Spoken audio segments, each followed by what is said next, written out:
Hi guys. So Hi. today I want to inform you guys um, what animal abuse is and how easy it can be ignored.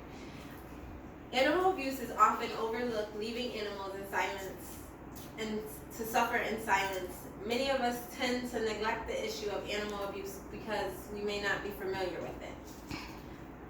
Do you consider yourself an animal lover? If your pet could speak, would it agree with you with what you said? Animal abuse is not something that is displayed, it is something that is overlooked on a daily. The less we know, the more animals that will live through abuse, whether it will be neglectful or an abusive way. In my neighborhood, there is this dog named Sunny. I know Sunny because he ended up in my yard a few times back. Sunny is an older dog and is always getting out of his owner's yard. I just moved recently in the same area and somehow Sunny ended up in my new yard. This is not the second time it has happened and I live in a much busier area. I decided it was time to report it because Sunny is continuing to be in danger traveling further from home. I would not want any harm to happen to Sunny. Many would not consider this abuse, but being that it's not the first time or second, it does need to be addressed. Let's discuss what animal abuse is. Animal abuse is defined in Connecticut as cruelty to animals, malicious or intentional cruelty to animals. Many would think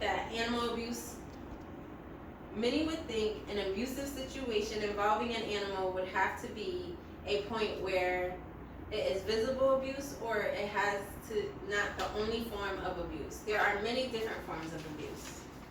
Not being physical, can also be emotional or verbal. Neglect is also considered a form of abuse. In defending those who cannot speak civil and criminal prosecution of animal abuse, it touches on animal neglect.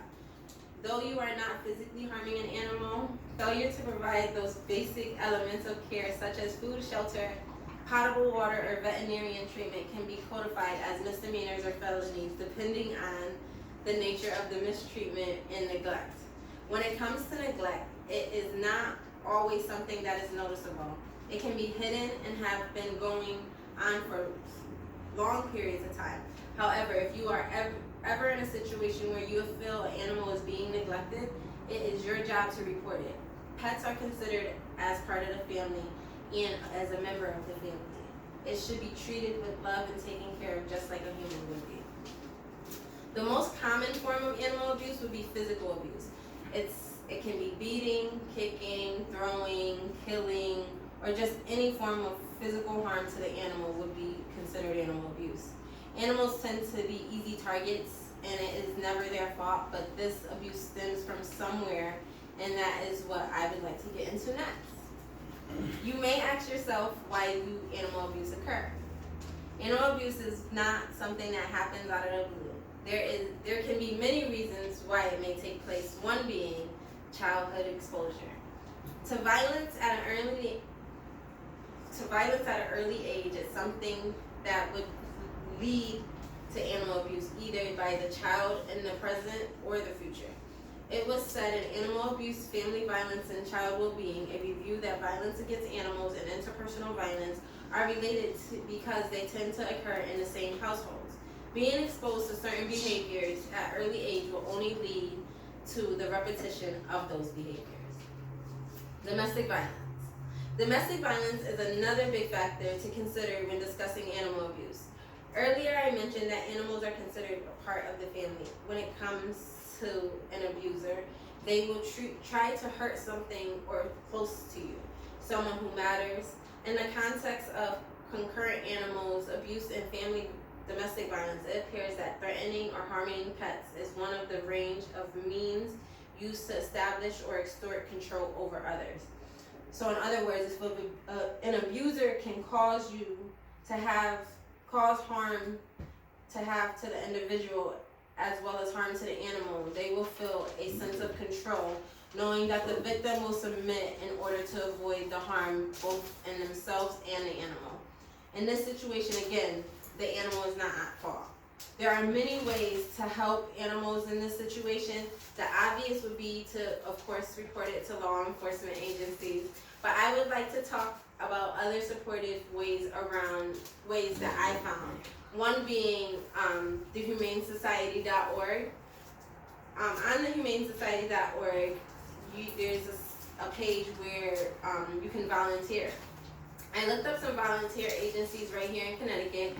There are many different options to choose from.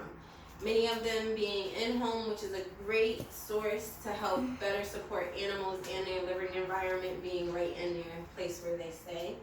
Another way that could help is add your voice. In this section, I found a petition where you can pledge for your puppy mills to stop.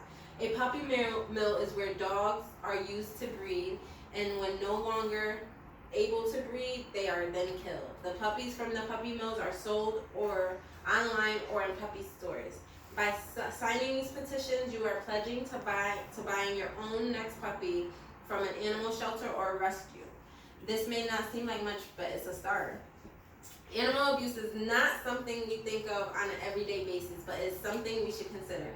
Animals do not have a voice, and it is important that we are their voice.